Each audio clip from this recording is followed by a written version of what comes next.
That's what you deserve. Those 4 words still sit in the back of my mind like a bruise that refuses to fade. I'm Hazel McKenna, 60 years old, and this is the part of my life I've kept quiet for far too long, until not speaking started to feel heavier than the truth itself. It happened on the night of my son's wedding.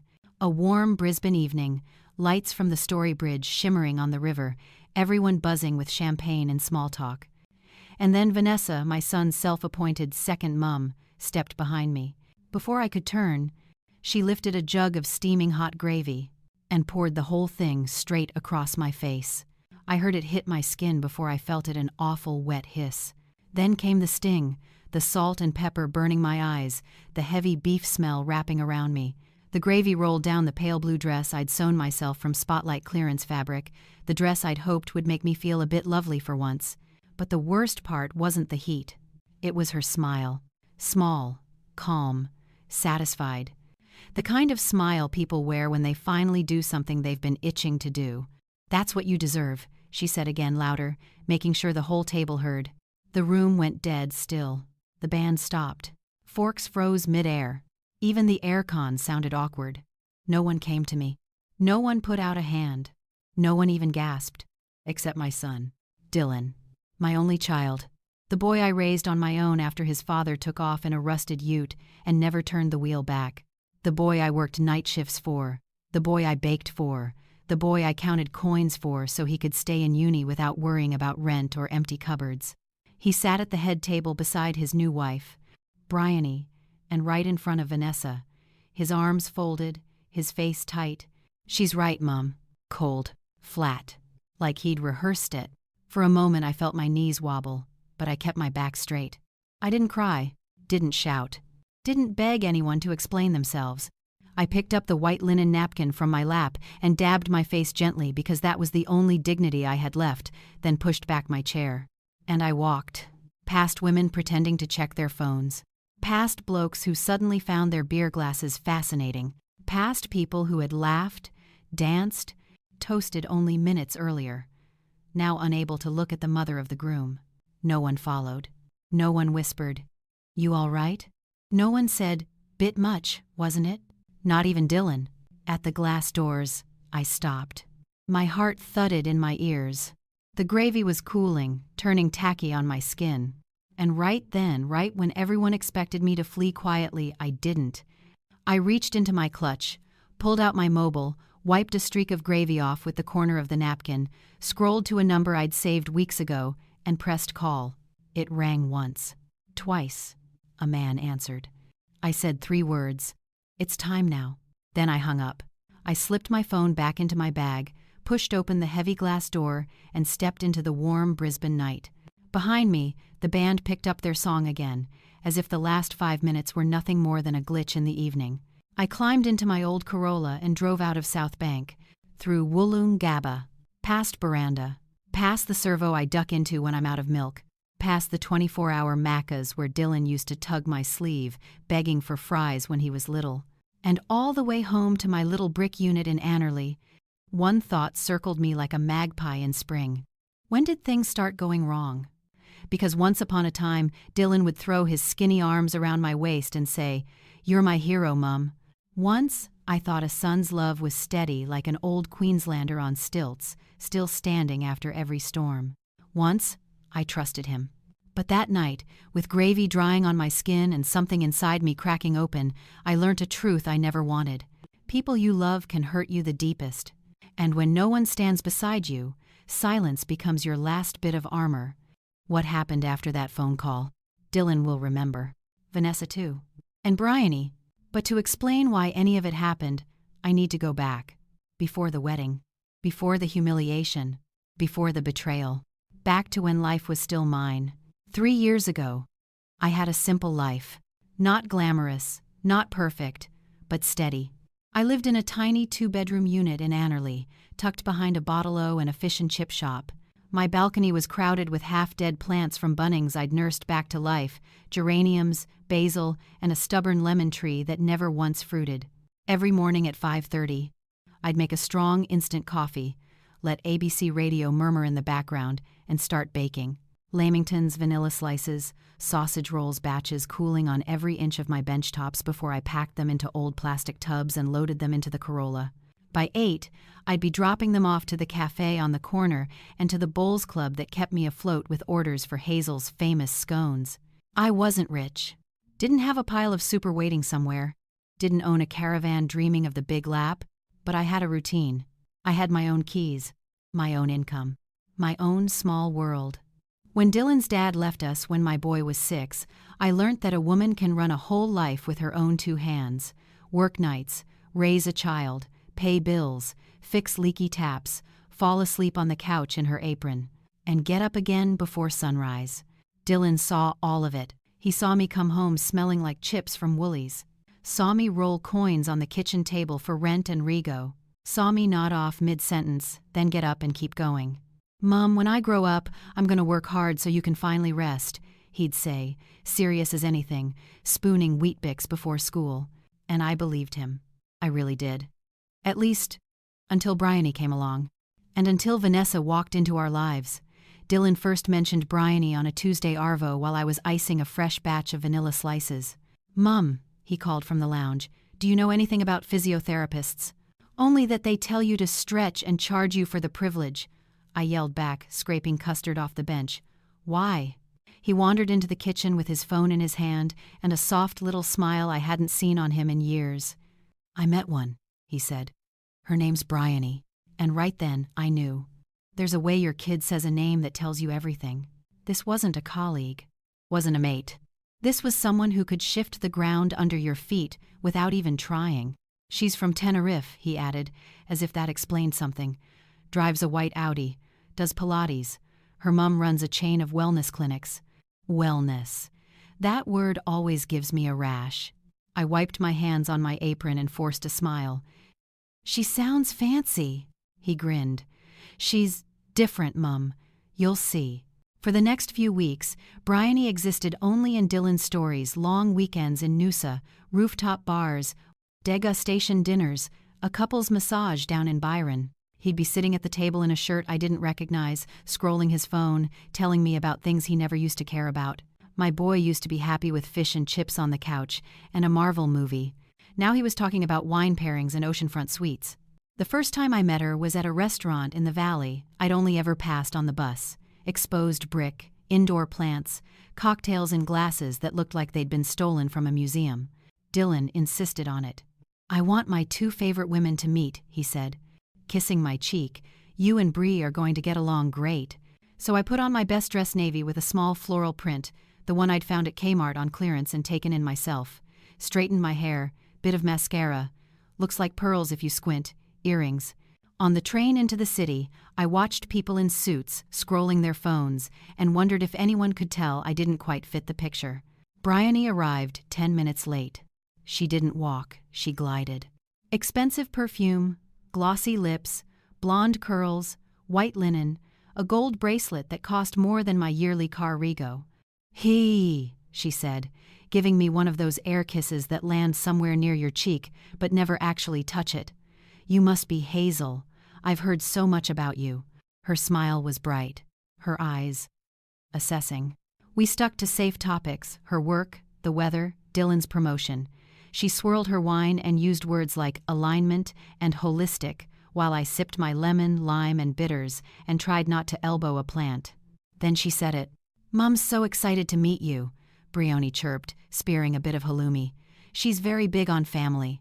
She can't wait to see where Dylan comes from." Where Dylan comes from. Like he was a vintage wine and I was the soil. "Tell her I'm looking forward to it," I said, smiling. "I'm just a home baker from Annerley. Nothing fancy." Bryony laughed softly. "Oh, Hazel, don't say that.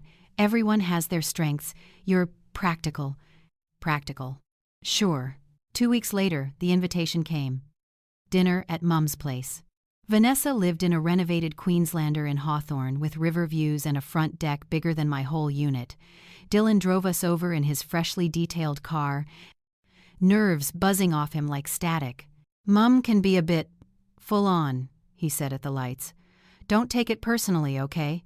She's used to a certain lifestyle." "I've dealt with full-on," I said.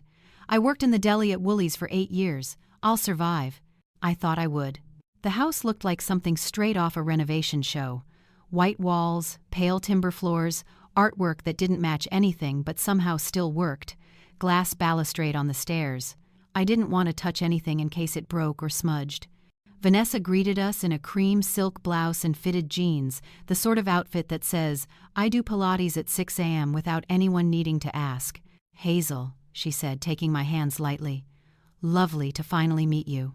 Her perfume hit first sharp, expensive. Her eyes flicked to my op-shop dress, my sensible sandals, my hands still marked from hot trays and dishwater. "Come in," she said. "Make yourself at home." But it wasn't home. It felt like walking into a display room where I shouldn't breathe too hard. Dinner was grilled salmon, things I couldn't pronounce, and a salad with nuts I'd only ever seen in packets at Kohl's. A quiet young woman in black moved around clearing plates. Vanessa didn't acknowledge her once. "So, Hazel," Vanessa said during the main, tilting her head, "Dylan tells me you've got a little baking business?" "Yeah," I said, taking a small sip of wine. "A few cafes, a bowls club, keeps the lights on." "How quaint," she said. "A real homegrown story. Quaint. Practical. Little. If you've lived long enough, you know which words are meant as compliments and which are meant to keep you in your place." Bryony slipped her arm through Dylan's. "Mom thinks Dylan should eventually move into something bigger," she said. "Investment properties, franchising, Brisbane's booming." "Especially in food," Vanessa added, eyes settling on me. "With the right backing, a small operator can scale quickly. Of course it takes a certain mindset." She smiled. The kind of smile that says, "You don't have it." I smiled back anyway, because at that point I still believed Dylan's love for me was stronger than Vanessa's opinions. I didn't realize she'd already decided the life I'd built wasn't good enough for the man marrying her daughter, and I didn't know she'd set her sights on something of mine. Not just Dylan. Something else. Something she'd do anything to get. The weeks after that first dinner at Vanessa's place didn't fall apart all at once. It was slower than that, quiet, steady, like a seam, coming undone stitch by stitch, until one day you realize half the hem's gone. Dylan started visiting less. Before Bryony, he'd show up every Sunday without fail, sometimes with pastries, sometimes with nothing but a grin and a few stories from work. We'd make toasted sangas, watch footy replays, and argue about whether the Lions had any hope this season. But after that dinner, 2 Sundays passed. Then 3. Then came the messages. "Bree's family booked a lunch. We've got a tasting with the wedding planner. Mom, let's catch up next week." Next week rarely arrived. One afternoon, he popped in to grab some containers I'd saved for him.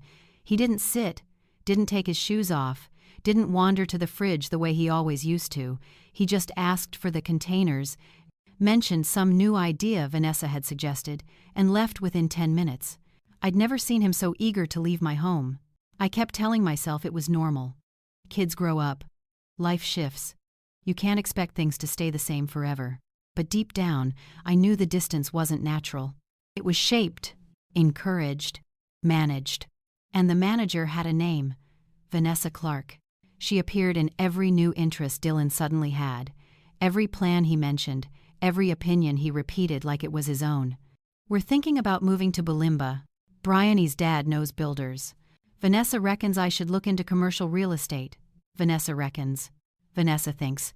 Vanessa says." As if she were a one-woman cabinet running every corner of his life.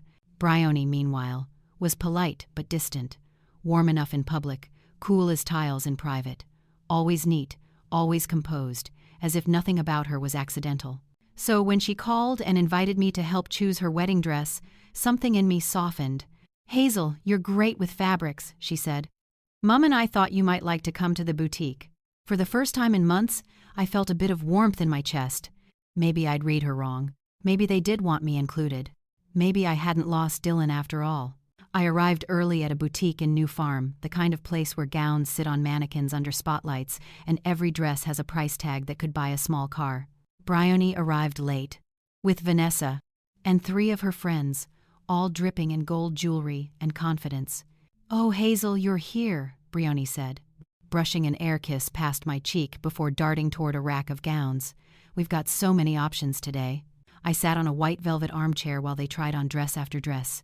beads, lace, silk, fabrics I'd only ever handled when they were marked down at Spotlight. Each time Bryony stepped out, her friends clapped with rehearsed enthusiasm. Vanessa gave those tiny approving or disapproving hums. Not one person looked my way. Until Bryony walked out in a strapless French lace gown, veil trailing like mist. "What do you think, Hazel?" she asked brightly. Every head turned.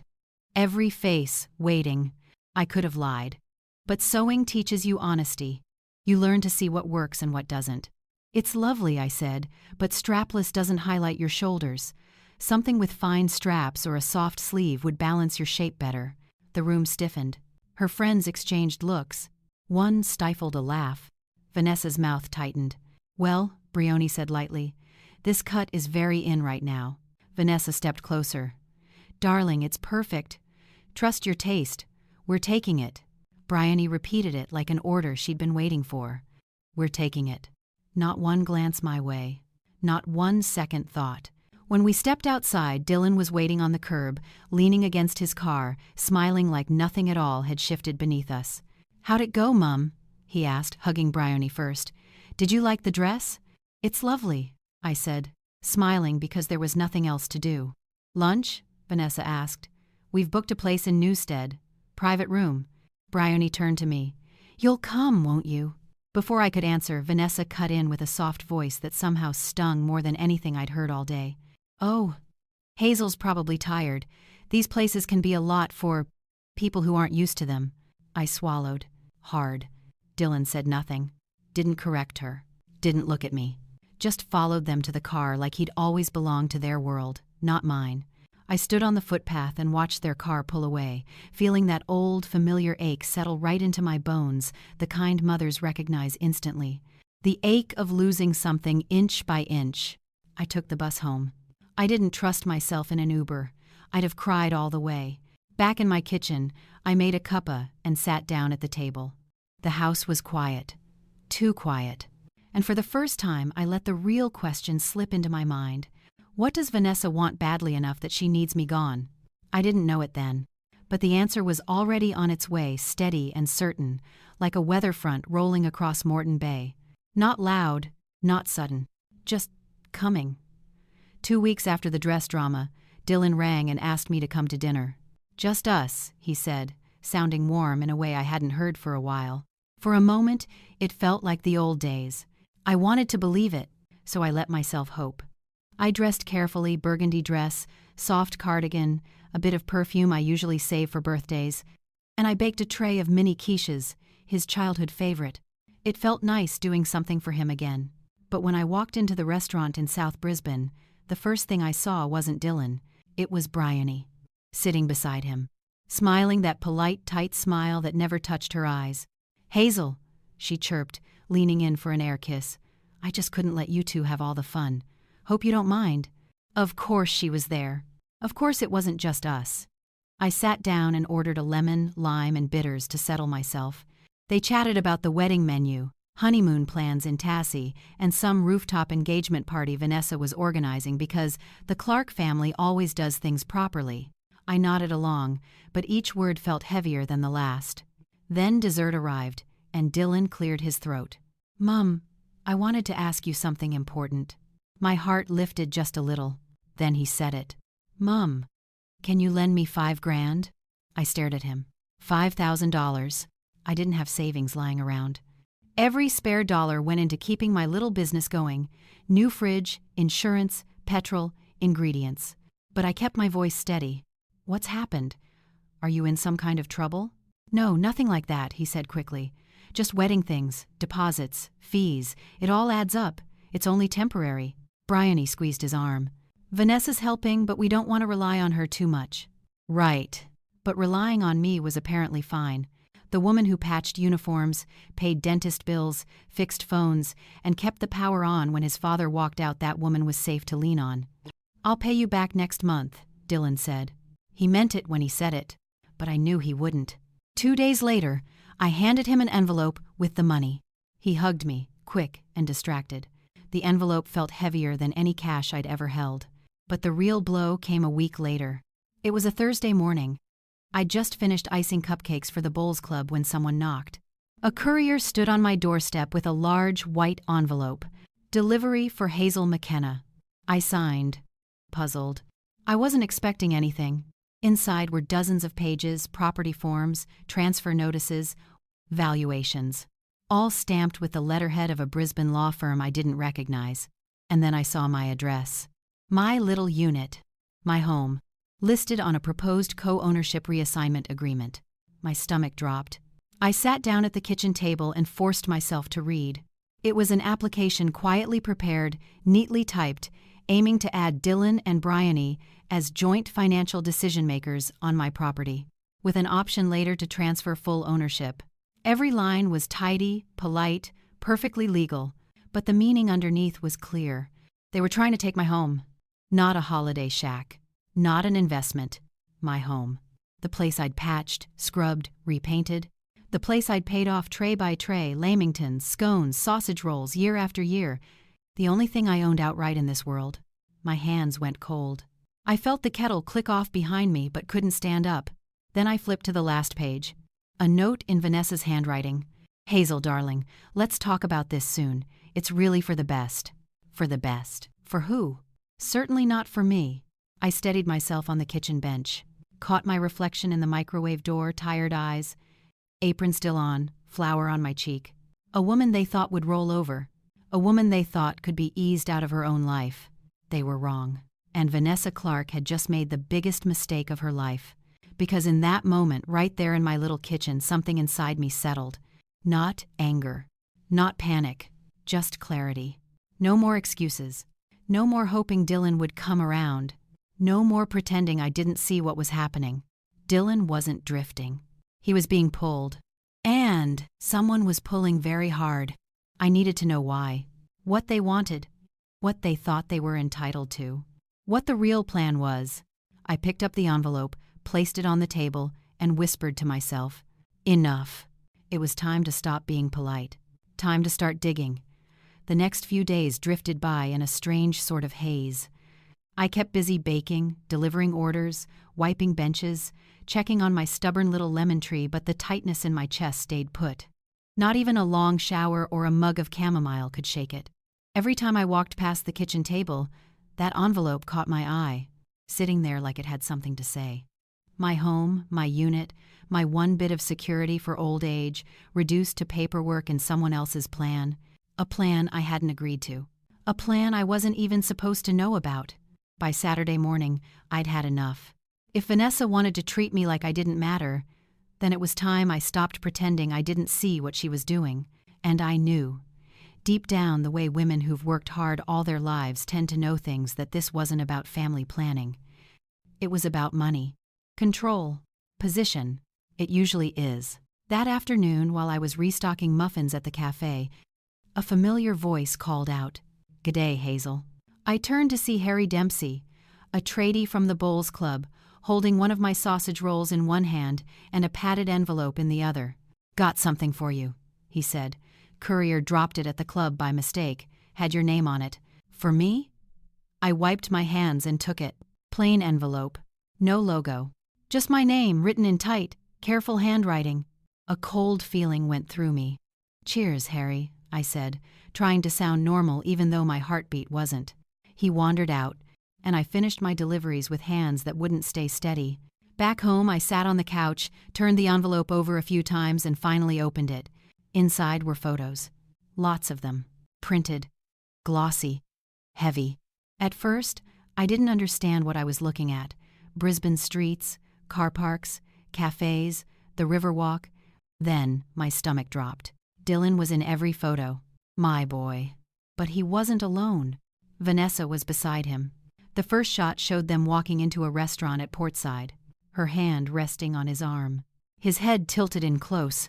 The next, Vanessa leaning over the table, her fingers brushing his wrist, Dylan smiling in a way he didn't smile around me anymore. Another, them standing too close in a car park late at night, her hand on his chest. I sat very still. The photos slipped from my hands and scattered on the floor. No, it came out barely a sound. I kept looking, hoping I'd misunderstood, but the truth sat there like a weight. Vanessa wasn't just influencing him. She had him. Completely. And Dylan, my Dylan, was letting her. I picked up another photo and froze. Vanessa and Dylan walking into a boutique apartment building in West End, her arm around his waist, his hand pulling her close. Another one, with them on a balcony at night, city lights behind them, her leaning into him like they belonged together. I dropped it. It landed face up on the tiles. My son, engaged to one woman, caught up with her mother.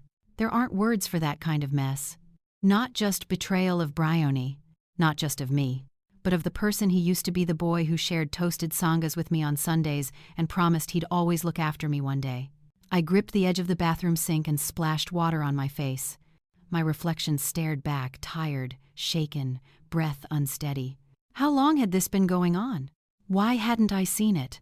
What hold did Vanessa have on him? And then another thought came heavier than all the rest. What was in it for her? Affection? Influence? Leverage? Money? That last word sat in my throat. It made sense. Horrible sense. My unit. My savings. My business. Dylan's future. Bryony's inheritance. It all lined up a little too neatly. I went back to the lounge room and laid the photos across the table. This wasn't an affair with bad boundaries. This was pressure. Purposeful. Calculated. And I was the problem they needed out of the way. I sank into my chair and whispered, "Enough." I opened the cupboard and took out the business card I'd taped inside months ago, the one a customer had given me after telling me about a private investigator who gets answers when people don't want you to have them. Jera Pike. Discreet. Sharp. Expensive. But none of that mattered anymore. I dialed the number. A calm voice answered. "Jera speaking." I swallowed. "This is Hazel McKenna," I said softly. I need your help." A pause. "What kind of help?" I looked at the sea of photos spread across my table. "The kind," I said, "where I stopped being the last one to know." Meeting Jera Pike wasn't anything like those detective scenes you see on telly. No trench coat, no dark alley behind a pub, no puff of cigarette smoke drifting through the air. We met at a cafe in West End, mismatched chairs, vegan muffins, staff calling everyone love even when they're clearly tired. Jera walked in wearing a faded flannel, jeans and boots still dusty. Looked more like a bloke who'd quote you for guttering than someone who digs up people's secrets. But his eyes were sharp, clear, taking everything in. "You must be Hazel," he said, sitting opposite me. "You sounded shaken on the phone." I nodded. "I received some photos of my son and of someone he shouldn't be with." He didn't raise an eyebrow. "Show me."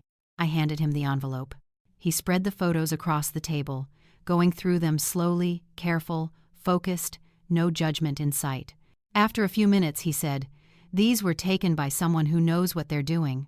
Long lens, different days, different angles. Someone wanted you to see this." "See what?" My voice came out thin. "That your son's been influenced. Badly." The words stung in a way I didn't expect. I folded my hands together to steady them. "Jera, I need to understand all of it. Properly, even if I don't like what I hear." He nodded. "I charge by the hour, but I don't muck around. I'll start with records, property, business, financial, then connections, patterns, and if needed, I'll watch them for a bit. People slip when they think they're safe." I breathed in slowly. "I want 3 people looked into. My son, Dylan McKenna, his fiancée, Bryony Clark, and her mother, Vanessa." His face tightened for a second tiny, but I caught it. "You know her?" I asked. He leaned back. "I know the name, Zen Vita Clinics." I nodded. Those ads were everywhere. Leafy logos, white rooms, "Find Your Center" plastered across billboards. "She runs the chain," he continued, "but behind the scenes, it's rough. Debt, complaints, some legal issues, all kept nice and quiet." My stomach gave a hard twist. "What kind of issues?" "I'll tell you once, I'm sure." 3 days later, Jera called. "Hayes, we need to meet. Today." His tone said everything. We met in his office above a Thai takeaway, smelled like lemongrass and old receipts. He closed the door, slid a thick manila folder across the desk. "Before we start," he said gently, "I need you to brace yourself." "I'm all right," I said, though I wasn't. "No," he replied quietly. "You're not." He opened the folder. The first page was a financial summary. Debts, dates, numbers that made my head spin. Vanessa's clinics look successful, he said, but they're barely staying afloat. She's been trying to secure assets any way she can. Properties, cash flow, people. He turned another page. My address was highlighted. My little unit.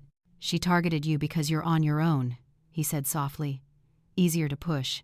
And because Dylan trusts her. I swallowed. So, the property papers, those weren't his idea? Not a chance. She made it sound like a favor. Said it'd protect you. She's good at bending people. Makes them think they're doing the right thing. I stared at the table. Jesus. Jara placed another sheet in front of me, photos, clearer than the ones I'd received. Dylan and Vanessa. Restaurants. Car parks. Private corners. Touches that went on too long. This has been happening for over a year, he said. A year. Before the engagement. Before Bryony. Before everything. My breath wavered. The boy I raised, he wouldn't do this. Jara stayed quiet, giving me a moment. Then he reached into the folder again and pulled out something small, a USB. Before you worry, he said quickly. This was taken from a public place. Outdoor mic near a restaurant courtyard. Nothing illegal. He clicked play on his laptop. Vanessa's voice drifted out smooth, confident. If the wedding goes through, everything lines up. Once we sort Hazel's paperwork, she won't have anything to hold on to.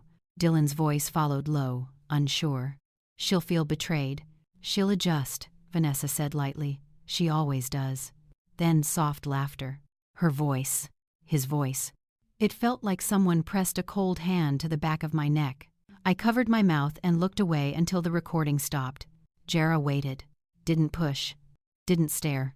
When I finally looked up, he said, Hazel, whatever you do next, make sure you're prepared. I gathered the documents with slow, careful hands, held them tight.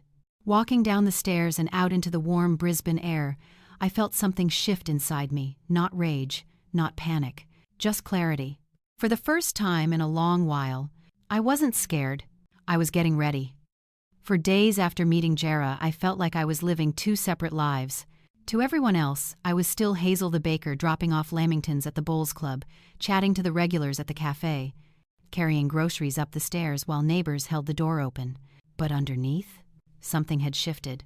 Not anger, not panic, just a steadiness I hadn't felt before, like a spine stiffening after too many years of bending. Every night after closing the kitchen, I sat at the table with Jara's folder open. The photos, the documents, that recording. Some nights I cried. Some nights I just sat there staring until my eyes felt gritty. Some nights, the only thing I could manage was a tired whisper. Why Dylan? Why her? But every morning I tied my apron strings and got on with it. Working-class women don't get the luxury of collapsing. The bills aren't going to pay themselves. Still, I knew I couldn't wait around hoping things would fix themselves. So I made an appointment with a solicitor. Fiona Barrett's office in Woolloongabba smelled faintly of eucalyptus wipes and old folders. She was small, neat, with glasses that made her look like she didn't miss much. "What can I help you with, Hazel?" she asked. I took a breath. I need to update my will. And I need to lock my property so no one, family or otherwise, can touch it without my say-so. Her eyebrows lifted. That's usually something people come in for when there's pressure involved. Are you being pushed? Pushed. Guided. Manipulated. None of those words felt big enough. I'm dealing with some family interference, I said. Papers being sent to me that I never authorized. She nodded like she'd heard the story 100 times. You'd be surprised how common that is, especially for women your age. What you need is straightforward, an enduring power of attorney held solely by you, a clean will with no loopholes, and a property restriction that stops any transfer without your signed, witnessed consent. Will that keep them out? I asked quietly. It'll make it impossible for anyone to move on your home without breaking the law, she said, and fraud tends to leave a trail. I nodded. Do it, whatever it costs. She gave me a small, knowing smile. You look like someone who's had enough. More than enough, I murmured. We spent nearly 2 hours going through the paperwork. By the end, everything that needed protecting was protected. You're safe legally, Fiona said as she handed me the folder. Just make sure you're looking after yourself too. I didn't know how to answer that. 2 days later, there was a knock at my door. When I checked the peephole, my heart jolted. Dylan, standing there on his own. hands in his pockets, eyes darting like he was waiting for someone to tell him what to say. A wave of warmth hit me, followed almost immediately by a tightening in my chest. I opened the door but left the chain on. "Hi, love." He looked unsettled, but not guilty. Just uneasy. "Mum, can we talk?" I undid the chain and stepped back. "All right." He came in and looked around the unit like it was a place he barely recognized. He didn't sit, just hovered near the dining table. "So," I said, "what's going on?" "Mum, Bree's been really emotional lately, and Vanessa says she felt judged." I blinked slowly. "Judged? By me?" He swallowed.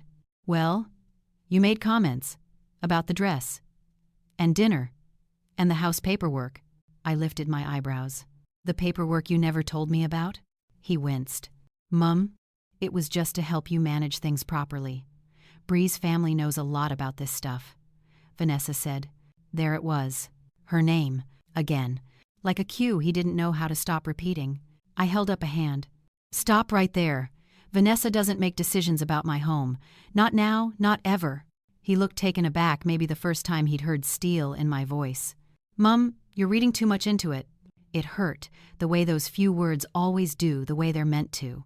"I've updated my will," I said evenly, "and secured the property. No one can touch it now. Not you, not Bryony, not Vanessa." His face changed in an instant. Shock first, then something darker, something that tightened his jaw. "Mum, why would you do that without talking to us?" Us. That word cut more than I cared to admit. "There is no us when it comes to my home," I said quietly, "and I don't owe Vanessa any explanations." He stepped back, hands curling slightly. "Mum, you're making this really hard." That sentence landed like a stone. Hard. Difficult. The words people use when they want you to hand something over and keep quiet about it. I straightened. "I'm not the one making this hard. Dylan." He stared at me, searching for the soft Hazel, the easy Hazel, the mother who used to bend so he wouldn't break. But she wasn't standing there anymore. He blew out a breath. "We'll talk later," he muttered, already turning toward the door. "This isn't over." A chill slipped through me, not fear, just recognition. Because he was right about one thing. It wasn't over. But what Dylan didn't realize, what Vanessa certainly didn't, was that I wasn't walking into this blind anymore. And the next time they came at me, I wouldn't be standing alone. The invitation arrived on a Wednesday morning, wedged between a Domino's flyer and a rates notice. White envelope, gold trim, and the faint smell of Vanessa's perfume, sweet in that way that turns sharp if you breathe it in too long. Inside, in her looping handwriting, it read, "Hazel, we'd love to have you join us for the Clark McKenna engagement celebration. Dress, cocktail. Venue, Riverfront Pavilion, Newstead. Family only." Vanessa, family only. I almost snorted. The only reason I counted as family was because I still owned something she wanted, but I knew I had to go. If I wanted to stay ahead, I needed to watch them up close. Jara agreed over the phone. "Go," he said. "I'll be nearby. Quiet. You just focus on keeping your eyes open." That helped more than I expected. The Riverfront Pavilion looked like someone had emptied an entire decor catalog into it. Fairy lights, white roses, crystal vases, the whole show. Very Clark. Very curated. I arrived in a navy dress I'd ironed twice and low heels I'd bought on sale at Meijer. Nothing flashy, but I walked in steady. Bryony spotted me first. She looked beautiful, hair curled, cream silk dress. The sort of girl who lights up photos without trying. "Haze, you made it," she beamed, kissing my cheek. "Mum wasn't sure you'd feel comfortable." Translated, "Mum hoped you wouldn't come." "I wouldn't miss it," I said. Her smile flickered. Just briefly. Then she glanced behind her. There stood Vanessa, champagne flute in hand, surrounded by people who looked like they could buy the riverfront if they fancied it. And beside her, Dylan. My boy, clean-cut, well-dressed, and hollow around the eyes. He walked toward me slowly. "Mum," he said. "Hello, love." We hugged, but it wasn't the kind of hug we used to have. It felt like we were both wearing armor. "You look nice," he said. Practiced. Polite. "So do you. You've lost weight." He shrugged. "Busy. Busy with secrets. Busy with guilt." busy being pulled in 3 directions at once. Before I could say anything else, Vanessa drifted over. "Hazel," she said warmly, the vowels stretched like soft butter. "Lovely you came." Lovely, her favorite word when she didn't mean any of it. "I wouldn't miss a family event," I replied evenly. Her smile tightened a fraction. A hairline crack. I saw it. Bryony linked her arm through Dylan's. "We've booked the private room upstairs. The view is incredible." "Very exclusive," Vanessa added. "Not every venue can host an event of this quality." I smiled at her. "Slow. Must have cost a fortune." "It was worth it," she replied. "This family deserves the very best." Family. She used that word like a fishing hook, shiny bait with a sting. The speeches started. People clapped, toasted, took photos. I stayed near the edge of the room, watching, sipping my sparkling water. Then I saw it. A small movement off to the side. Dylan and Vanessa slipping out onto the balcony together. Not Bryony. Not anyone else. Just them. My pulse tightened. I looked to the bar. Jara was there, pretending to study the drinks list. He caught my eye and gave the smallest nod. Through the glass I saw their silhouettes. Dylan leaning on the railing. Vanessa standing close, talking low, her hand sliding onto his arm, then resting on his chest. The room behind them applauded a joke I didn't hear. When they finally came back in, their hair a little windswept, I pretended I hadn't been watching. But Vanessa saw me see it. Her eyes narrowed by a millimeter. She strolled over, voice syrupy. "Hazel, darling, you look tense. Everything all right?" "Oh, fine," I said lightly, just taking in the view. Her smile froze. A beat. She leaned in closer, the perfume hitting me again. "Don't start anything tonight," she murmured. "It would make things messy." I met her eyes. Calm. Unblinking. "Messy for who, Vanessa?" A pause. Barely half a second. But enough to tell me she didn't like not knowing what cards I was holding. She straightened her shoulders. "Careful, Hazel. You're edging into things you don't understand." I gave her a small, polite smile. "Love, I've been dealing with things bigger than this most of my life." She stepped back. Stiff. Thrown off. And right then, I knew the balance had shifted. Just a little. But enough. She couldn't read me anymore. Couldn't predict me. Couldn't decide the script. For the first time since this whole nightmare started, she was the one unsettled. Good, because she didn't know what Jara had found. She didn't know I'd armored up legally, and she had no idea how much I'd already prepared. Whatever control she thought she had, it was starting to slip, and she felt it. After the engagement party ambush, something in me finally clicked. A switch, a sharp edge. A kind of quiet steel I thought I'd lost somewhere between night shifts and unpaid overtime and all the years of being understanding. For weeks I'd been reacting, ducking blows, collecting scraps of truth, trying to fit them together like a cracked mirror. But now I was done reacting. I was ready to move. The chance came faster than I expected. 3 nights after the party, I was up to my elbows in suds, rinsing trays, when my phone buzzed on the bench. Jara, Hayes, Clark and Dylan leaving Zenvita HQ together. Alone, 8:17 p.m. "Want updates?" My heart lurched. "Me. Tell me where." A second later, the location popped up. A commercial block in Bowen Hills, one of Vanessa's executive wellness offices, with frosted glass and fake plants in the foyer. I didn't think. I dried my hands, grabbed my keys, locked the unit, and slid into the Corolla.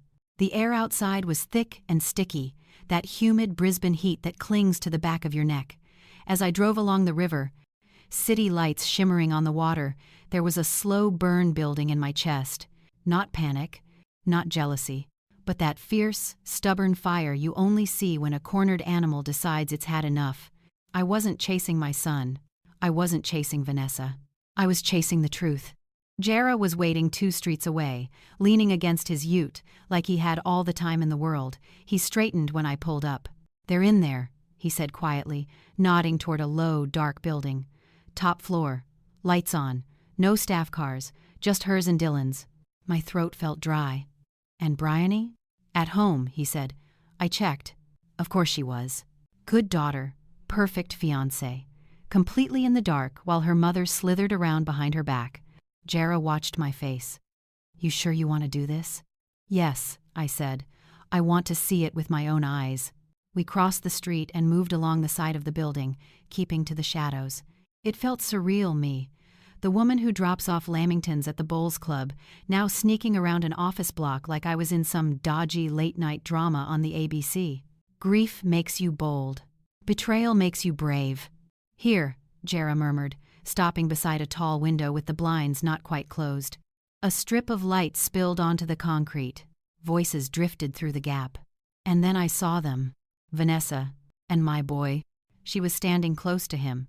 Too close, her hand on his forearm, her body angled towards his like she couldn't bear to be more than an inch away. Dylan looked worn, not happy, not even excited, just drained, jaw tight, eyes hollow. Like a bloke who's been trading away little pieces of himself for so long he can't remember where he started. We need the transfer finalized before the wedding, Vanessa murmured, her voice smooth as cream. It's the simplest way. My stomach twisted. Dylan dragged a hand over his face. I don't know if Mum will sign anything else, Ness. She's different lately. Different. Because I'd finally stopped nodding along. Because I'd gone to a solicitor. Because I'd dared to say no. Vanessa laughed lightly. Oh, darling. She's on her own. People like that fold under pressure. My nails dug into my palms. Dylan shifted his weight. She's not folding. She's locking things down. Vanessa stepped closer. Her hand slid up from his forearm to his shoulder. A familiar gesture. Too familiar. She trusts you, she said softly. So use that. Then she leaned in and kissed him. Not full on the mouth, almost worse than that. Right beside it. Too intimate, too comfortable. A kiss that said this wasn't the first time. I felt something inside me fracture. My son, my only child, standing there, letting his future mother-in-law handle him like he belonged to her. Jera glanced sideways at me. You okay?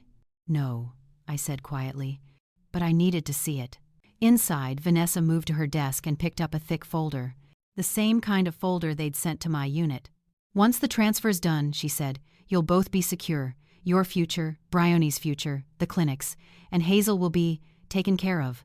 One way or another. One way or another. The words slid over my skin like ice. Dylan's voice cracked just a little. I don't want her hurt. Vanessa smiled up at him. That slow, patronizing smile I'd seen too many times. Oh, sweetheart, no one's talking about hurting her, she said. Just adjusting her circumstances. Adjusting. As if my life was a budget line. As if my home, my business, my retirement were nothing but numbers on her spreadsheet. I stepped back from the window, breath coming slow and deliberate. It all lined up now. The helpful paperwork. The sudden interest in my property. The affair. The pressure. Dylan wasn't just in over his head. He was compromised. And Vanessa wasn't just dangerous because she was clever. She was dangerous because she was desperate. Jera touched my elbow gently. Come on, he said. You've seen enough. We walked back toward the ute, the night buzzing with insects and distant traffic. Somewhere, not far away, trains rattled through Bowen Hills, carrying strangers home to lives that made more sense than mine. But as I stepped off the curb, I realized something important. Vanessa thought she was the spider, thought she'd spun the web, thought we were all stuck. But women like me? Women who've survived a husband driving off in a rusted ute and never coming back. Women who've stretched $20 across a week and still put food on the table. Women who've dragged themselves to Wooley's night shift on 4 hours sleep and then bake till dawn. We don't stay tangled. We cut. And when we cut, we aim true. This wasn't just about saving my little brick unit anymore. It wasn't just about protecting my name on a title deed. It was about pulling my son out of the mess he'd wandered into, dragging Vanessa's claws out of his skin, making sure she could never do this to anyone else. As the humid Brisbane air wrapped around me, something settled inside, cold, steady, unshakable. I wasn't the meek mother of the groom anymore. I wasn't their weak link. I wasn't their easy target. I wasn't the prey. I was the storm rolling in. 3 days after seeing Vanessa and Dylan together in that Bowen Hills office, I moved around my home like someone half there, not quite awake, not quite numb, just carrying this tight, restless feeling in my chest. The sort of feeling you get right before a big summer storm hits, still, heavy, waiting. By Thursday morning, it finally cracked. I was wiping down the counter at Hazel's hearth before opening when something slid under the front door. A white envelope. Unmarked. Hand-delivered. For a moment I froze. It had Vanessa's fingerprints all over it, her style of silence, her fondness for small shocks, but when I bent and picked it up, a different smell hit me. Aftershave mixed with cheap spearmint gum. Dylan. My throat tightened. I took the envelope to the chair behind the counter and sat down slowly, bracing myself for whatever was inside. His handwriting met me first rushed, uneven, exactly like when he was a teenager trying to get thoughts out faster than his pen could move. I smoothed the page and began to read. Mum, this isn't an apology. I'm not ready for that. But I owe you honesty, at least once. So here it is. The truth. My eyes stung. I kept reading. When Bryony and I got together, everything moved too fast. Her family, her world, I felt like I had to keep up or I'd lose her. I didn't want to embarrass her. I swallowed, feeling that old ache rise. Then Vanessa stepped in, and she made everything feel easier. Too easy. She gave me contacts, loans, business leads, told me I could be more. Told me I deserved better than just being a baker's son, and I believed her. I wanted to. My grip on the paper tightened. By the time I realized what she was doing, she already had too much of me. Favor after favor, promise after promise. I don't know how to take it back now. A sick heaviness settled in my stomach. About the house paperwork. I didn't want to take anything from you. She said you'd be happier retired early, that she'd set you up somewhere comfortable. I believed her. Even when it didn't feel right, I let out a shaky breath. Mum, I don't know how to get out anymore. I know you're angry. You should be. But if anything happens, remember I never meant to hurt you. Not the way she wants me to. Dylan. When I finished reading, I lowered the letter slowly. My hands were shaking, but not from sadness, from understanding. This wasn't an apology. This wasn't even an excuse. It was a warning. A quiet, terrified SOS from someone already caught in something far bigger than he'd ever meant to step into. Vanessa didn't just manipulate him. She tied him to her with money, promises, shortcuts, the kind a young man reaching too fast can't see clearly. He wasn't in an affair of the heart. He was in an affair of power. And Vanessa was using him the same way she tried to use me, but with far sharper claws. I read the letter again, then again. Each time, a new truth surfaced. Vanessa wasn't done with us. And Dylan wasn't just drifting away, he was drowning. If I didn't move now, I'd lose him completely. I folded the letter back into the envelope, locked it in my desk drawer, and stood up. No more guessing. No more waiting for the next blow. Some storms don't give you the luxury of shelter, you walk into them because you must. I picked up my phone, hesitated for only a second, then dialed a number I never thought I'd use again. A firm voice answered. Detective Langford speaking. I steadied my breath. Detective? It's Hazel. We need to talk. Detective Tamsin Langford turned up at Hazel's hearth just after closing. Nothing dramatic, just a soft knock on the glass and a familiar silhouette standing under the awning like she'd done it 100 times before. Her sandy hair was tied back, badge clipped to her belt, uniform jacket slung over one arm. She had that quiet steadiness, only long-service cops ever carry, the kind that says, I've seen worse, and I'm still here. I unlocked the door. Been a while, she said, stepping inside. Place still smells like cinnamon scrolls, and maybe a hint of trouble. A corner of my mouth lifted. That obvious, is it? She gave me a look, the kind that cuts through excuses. You didn't call me for a cuppa, Hazel. No, I admitted. I didn't. We sat at the little table near the window. I handed her the envelope with Dylan's letter. No explanation, no preamble, just handed it over like it weighed a ton. She read it slowly, eyes tightening the further she went. When she finished, she placed it down carefully. Bloody hell, she muttered. That's rough. I nodded. It's more than rough, Tamsin. He's in something he can't get out of, and she's pulling the strings. Tamsin leaned back in the chair. Vanessa Bishop. I've heard her name tossed around more times than I'd like. Always just shy of charges. Smart, careful, good at getting other people to do the grubby work. Exactly what I feared. She looked at me then, properly.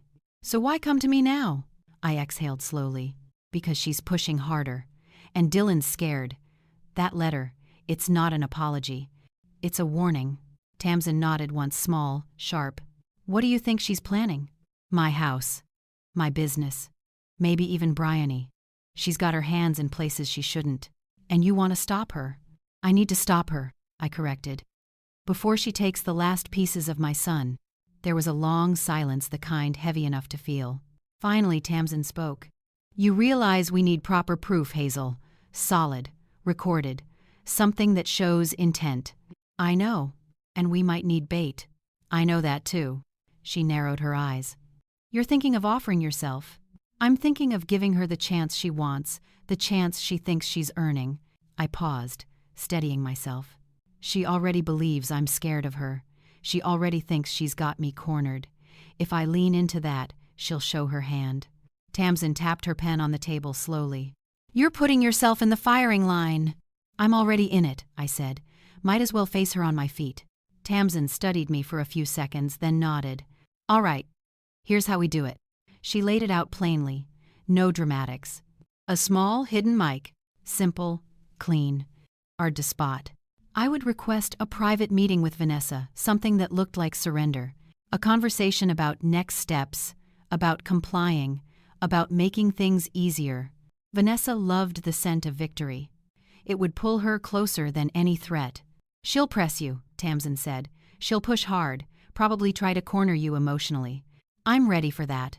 And the moment she slips even a hint of coercion, financial manipulation, or intent to defraud, we've got her. I sat back in my chair, letting the plan settle. Not easy. Not pleasant. But possible. When? I asked.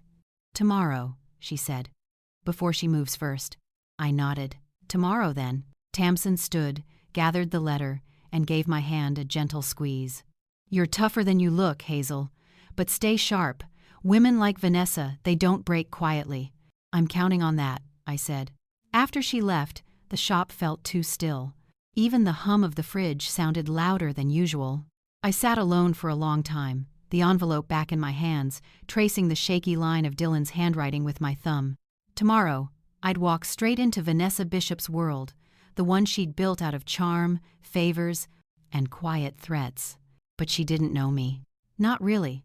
And tomorrow wasn't about fear anymore. It was about ending things properly, cleanly, on my terms. Whatever game she thought she was playing, she'd finally realize one truth. I wasn't stepping into her trap. I was setting my own. The next morning felt unnervingly calm. The kind of quiet you get before a big change, not dramatic, just still. Even the air outside Hazel's hearth felt heavy, like Brisbane was waiting to see which way things would fall. Tamsin wired me up in the back room before I left. A tiny mic under the collar of my blouse. Nothing you'd spot unless you already knew. You'll be right, she said, adjusting the clip. Just let her talk. People like Vanessa can't help themselves. I nodded, trying to keep my breathing steady. I tied my apron out of habit. The smell of flour and butter on my clothes always calmed me, like putting on old armor. Then my phone buzzed. Vanessa Bishop. Hazel. Come to my home in New Farm. Now. We need to discuss the transfer. Don't be late. Tamsin glanced at it. That's your opening, she said quietly. Just go in soft. She'll show us the rest. I headed out. New Farm was bright and glossy that morning. Jacaranda petals still clung to footpaths, and cyclists zipped past like everything was just another weekday. Vanessa's house sat behind a tall black fence, neat, polished, purposely intimidating. The front door opened before I could reach for the bell. Hazel, she said, stepping aside. Good. I didn't want to wait. She was in white again, always white. Everything about her screamed curated perfection, hair, nails, even the scent that hit me as I walked past her. Inside, the house looked like something pulled straight from a magazine. Expensive art, spotless floors, nothing out of place. Tea? She offered, already pouring without bothering to check my answer. No thanks, I said. She set the teapot down with a click, sharp enough to be a warning.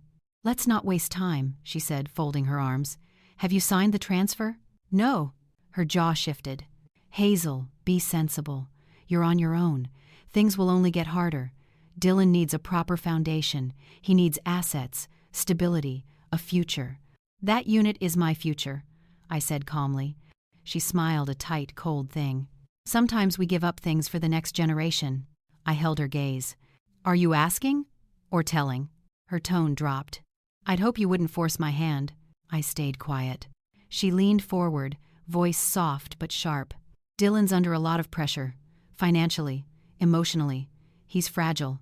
You pushing back isn't helping him. My stomach twisted. There it was, the threat behind the silk. If you want him steady, she continued, sign the property. Let us manage things properly. Manage, I repeated. Meaning, take? Her smile flickered. You can call it what you like. And if I don't? She paused just for a heartbeat, then said quietly, you won't like the consequences, and neither will he. The room seemed to tilt for a moment. Not because I was afraid, not anymore, but because she'd finally said aloud what we all knew she'd been circling for weeks. I let the silence stretch long enough for the mic to catch every word. Then I stood. No, I said simply. Her face snapped into something meaner, older, stripped of polish. You think you can stand against me? She said. You? With your tiny shop and your cheap clothes and that sad little unit? I didn't react. You're nothing, she hissed, and you're making a mistake that will cost you more than you understand. I almost felt sorry for her. Almost. Vanessa, I said quietly, you might want to get the door. She blinked. What door? A firm knock echoed through the hallway. She stiffened. Another knock, louder this time. Queensland Police. A man's voice. Clear, controlled. Open the door. Vanessa turned to me, fury rising fast. What have you done?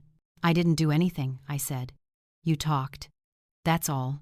The officers entered moments later, calm, steady, absolutely sure of themselves. No shouting, no show, just professionalism. Tamsin stepped in behind them, badge raised. Vanessa Bishop, she said, you're under arrest for coercion, intimidation, and attempted fraud. Vanessa tried to speak, first denial, then outrage, but her voice kept cracking before forming full sentences. This isn't, you don't understand. I have connections. None of it mattered. Her composure, the thing she relied on more than money, shattered right in front of me.